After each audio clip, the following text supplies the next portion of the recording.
علامہ نفیس احمد صدیقی دینی معلومات کو اور شرعی مسائل کو جاننے کے لیے ہمارے چینل کو سبسکرائب کریں اور بیل آئیکن پر لازمی کلک کریں۔ نعمان صاحب لاہور سے پوچھتے ہیں کہ وضو کرتے وقت آپ صلی اللہ علیہ وآلہ وسلم اپنے اعضائے وضو کو کتنی مرتبہ دھویا کرتے تھے؟ ہمارے دوست جو کہ کچھ دنوں سے اہل حدیث ہو گیا ہے، وہ کہتا ہے کہ آپ صلی اللہ علیہ وآلہ وسلم اعضائے وضو کو صرف ایک مرتبہ دھویا کرتے تھے، 3 مرتبہ دھونا سنت سے ثابت نہیں ہے، کیا یہ صحیح ہے یا غلط؟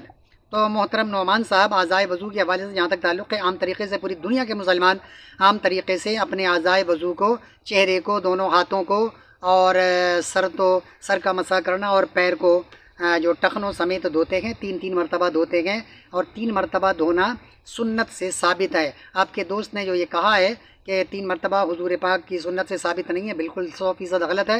ہاں یہ ضرور ہے کہ رسول پاک سے یہ بات بھی ثابت ہے کہ رسول پاک نے اعضائے وضو کو 1 مرتبہ دھویا ہے۔ اگر کوئی آج بھی اعضائے وضو کو 1 مرتبہ دھوتا ہے اور 1 مرتبہ دھونے سے اس کا دل مطمئن ہو جاتا ہے اور اعضائے وضو میں سے کوئی بھی حصہ بال برابر خشک نہیں رہتا اور اس کا دل مطمئن ہو جاتا ہے، تو 1 مرتبہ دھونے سے بھی اس کا وضو ہو جائے گا، کیونکہ 1 مرتبہ دھونا فرض ہے اور 3 مرتبہ دھونا سنت ہے۔ سنت اس لیے ہے کہ زیادہ تر رسول پاک سے 3 مرتبہ دھونے کے حوالے سے ثابت ہے اور 2 مرتبہ دھونے کے حوالے سے بھی ہے، جیسا کہ ہمارے پیارے نبی صلی اللہ تعالیٰ علیہ وآلہ وسلم نے سے جو 1 مرتبہ دھونے کے حوالے سے ہے، بخاری شریف حدیث نمبر 157 میں ہے کہ آپ صلی اللہ تعالیٰ علیہ وآلہ وسلم نے وضو میں ہر عضو کو 1 مرتبہ دھویا ہے۔ حدیث نمبر 157 میں یہ بات ہے کہ 1 مرتبہ دھویا ہے۔ اب آئیے ان احادیث کا میں ذکر کروں جس سے 1 سے زائد مرتبہ رسول پاک نے اپنے اعضائے وضو کو دھویا ہے۔ اسی طرح اس کے بعد والی حدیث یعنی 158 بخاری شریف حدیث نمبر 158 میں گئے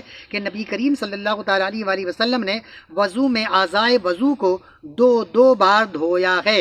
اور اسی طرح اسی کے بعد والی حدیث پاک میں صحیح بخاری حدیث نمبر 159 اور حدیث نمبر 164 میں ہے کہ آپ صلی اللہ علیہ وآلہ وسلم نے اعضائے وضو کو 3 مرتبہ دھویا ہے۔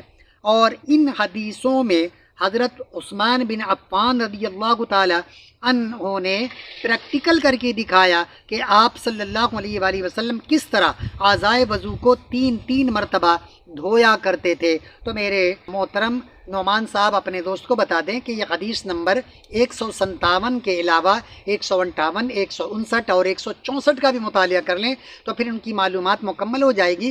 جو یہ انہوں نے کہا ہے کہ رسول پاک صرف 1 مرتبہ دھویا کرتے تھے اعضائے وضو کو، ایسا نہیں ہے۔ اور 1 مرتبہ اگرچہ سنت سے ثابت ہے لیکن رسول پاک کی زیادہ تر جو عمل ہے وہ 1 سے زائد مرتبہ ہے، 2 مرتبہ بھی ہے، 3 مرتبہ بھی ہے۔ لہذا 3 مرتبہ کے حوالے سے 2 حدیثیں میں نے آپ کے سامنے پیش کر دی، 2 مرتبہ کے حوالے سے 1 حدیث میں نے آپ کے سامنے صرف بخاری شریف سے ہم نے آپ کے سامنے پیش کی۔ اس کے علاوہ دیگر سیاستہ کی کتابوں میں بھی اس کے علاوہ حدیثیں موجود ہیں۔ بہرحال آپ ان کو بتا دیں کہ یہ حدیثیں بھی پڑھ لیں، صرف 57 تک پڑھ کر وہ رک گئے ہیں، انہیں کہیں کہ حدیث نمبر 158 بھی پڑھ لیں، 59 بھی پڑھ لیں، 64 بھی پڑھ لیں، تو ان کی معلومات میں مزید اضافہ ہو جائے گا۔ اس طرح بے بنیاد باتیں کرنا، ایک حدیث پڑھ کر اور اپنے آپ کو مفتی سمجھ بیٹھنا، یا یہ سمجھنا کہ بس ہم نے جو پڑھ لی ہے یہی حرف آخر ہے اور اس کے علاوہ اب دنیا میں کوئی چیز نہیں ہے، تو یہ بہت بڑی جہالت ہے۔ لہذا ان سے کہیں کہ جب تک آپ کی معلومات مکمل نہ ہو دوسروں کے سامنے اس طرح کی باتیں نہ کریں۔ اللہ تعالی ہم سب کو صحیح بات کرنے کی توفیق رفیق عطا فرمائے۔ وما علینا الا البلاغ المبین۔